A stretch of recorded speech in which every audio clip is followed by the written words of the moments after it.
এটা অত্যন্ত গুৰুত্বপূৰ্ণ খবৰ দিব বিচাৰিছো অসমৰ মন্ত্ৰীসভা সম্প্ৰসাৰণক লৈ আহিছে ডাঙৰ খবৰ শীঘ্ৰে অসমৰ মন্ত্ৰীসভাৰ সম্প্ৰসাৰণ হ'ব পাৰে কিয়নো আজি পুৱাৰ ভাগত ৰাজ্যৰ মুখ্যমন্ত্ৰী ডক্টৰ হিমন্ত বিশ্ব শৰ্মাই সাক্ষাৎ কৰিছে ৰাজ্যপালক দীৰ্ঘ সময় ৰাজ্যপালৰ সৈতে বাৰ্তালাপ মুখ্যমন্ত্ৰী গৰাকী ইতিমধ্যে ইয়াৰ পূৰ্বে মুখ্যমন্ত্ৰীয়ে প্ৰায় উপ নিৰ্বাচনৰ পাছতে মন্ত্ৰীসভা সম্প্ৰসাৰণ এক প্ৰকাৰ ইংগিত দিছিল আৰু আজি পুৱাৰ ভাগত ৰাজ্যপালক সাক্ষাৎ কৰিছে মুখ্যমন্ত্ৰীয়ে তাৰ পৰা এক প্ৰকাৰ স্পষ্ট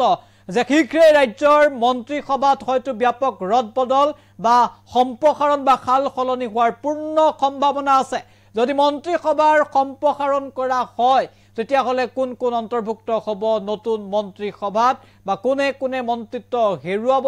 তেনে ধৰণৰ চৰ্চা চলিছে আৰু এই মুহূৰ্তত সবিশেষ এনি টক্সৰ দৰ্শকৰ বাবে লৈ আহিছো বিগ আপডেট এই মুহূৰ্তত মন্ত্ৰীসভা সম্প্ৰসাৰণক শীঘ্ৰে ৰাজ্যৰ মন্ত্ৰীসভা সম্প্ৰসাৰণৰ পূৰ্ণ সম্ভাৱনা ডাঙৰ খবৰ এই মুহূৰ্তত কিয়নো পুৱাই ৰাজ্যপালক ৰাজভৱনৰ সাক্ষাৎ মুখ্যমন্ত্ৰী দীৰ্ঘ সময় ৰাজ্যপালৰ সৈতে আলোচনা মুখ্যমন্ত্ৰী ডক্টৰ হিমন্ত বিশ্ব শৰ্মাৰ কপাল ফুলিব ৰাজ্যৰ প্ৰায় 3 গৰাকী বিধায়কৰ ডাঙৰ খবৰ এই মুহূৰ্তত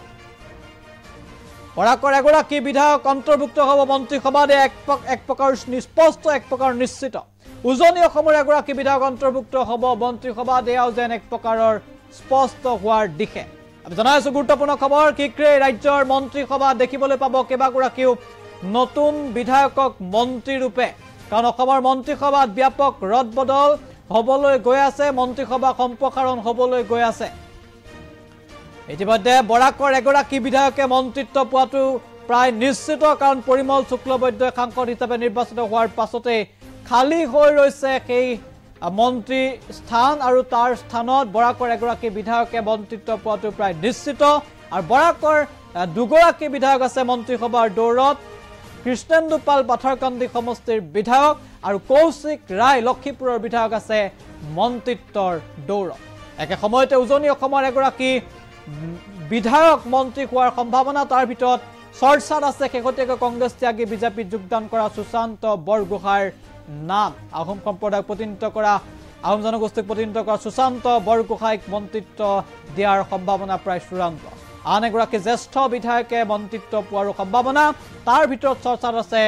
পূব গুৱাহাটী সমষ্টিৰ বিধায়ক সিদ্ধাৰ্থ ভট্টাচাৰ্য আৰু একে সময়তে চৰ্চাত আছে ডিব্ৰুগড়ৰ বিধায়ক প্ৰশান্ত ফুকনো আৰু হয়তো অসম গণ পৰিষদ বা UPPL মিত্ৰজোঁটৰ বিধায়কীয় মন্ত্ৰীত্ব পাব পাৰে আৰু দুই এগৰাকী হয়তো হেৰুৱাব পাৰে মন্ত্ৰীত্ব আৰু হয়তো মন্ত্ৰীত্ব কৰ্তন হ'ব পাৰে সঞ্জয় কিষাণৰ মন্ত্ৰীত্ব কৰ্তন হ'ব পাৰে চন্দ্ৰমোহন পাত্ৰ সঞ্জয় কিষাণৰ মন্ত্ৰীত্ব কৰ্তন হ'লে সঞ্জয় কিষাণৰ স্থানত হয়তো ৰূপজ্যোতি কুৰ্মীয়ে মন্ত্ৰীত্বৰ দৌৰত বা মন্ত্ৰীত্বৰ দাবীদাৰ হ'ব পাৰে বা তেৰছ গোলা হ'ব পাৰে মন্ত্ৰীত্বৰ দাবীদাৰ আৰু এই মুহূৰ্তত ৰাজ্যৰ মন্ত্ৰীসভা সম্প্ৰসাৰণক লৈ ব্যাপক চৰ্চা কাৰণ হিমন্ত চৰকাৰৰ অন্তিমবাৰৰ বাবে প্ৰথম কাৰ্যকালৰ অন্তিমবাৰৰ বাবে হয়তো মন্ত্ৰীসভাৰ সম্প্ৰসাৰণ হ'ব আৰু তাৰ পিছত নিৰ্বাচন যেহেতু নিৰ্বাচনৰ প্ৰাক্ষণৰ মন্ত্ৰীসভা সম্প্ৰসাৰণ নিশ্চিতভাৱে গুৰুত্বপূৰ্ণ হিচাপে বিবেচিত হৈছে কিন্তু কোন কোন মন্ত্ৰীসভা স্থান লাভ কৰিব কোন কোন হ'ব নতুন মন্ত্ৰী সেয়াও এই মুহূৰ্তত চৰ্চাত ইতিমধ্যে মন্ত্ৰীসভা সম্প্ৰসাৰণ বুলি কোৱাৰ লগে লগে স্বাভাৱিকতে বিধায়কসকলৰ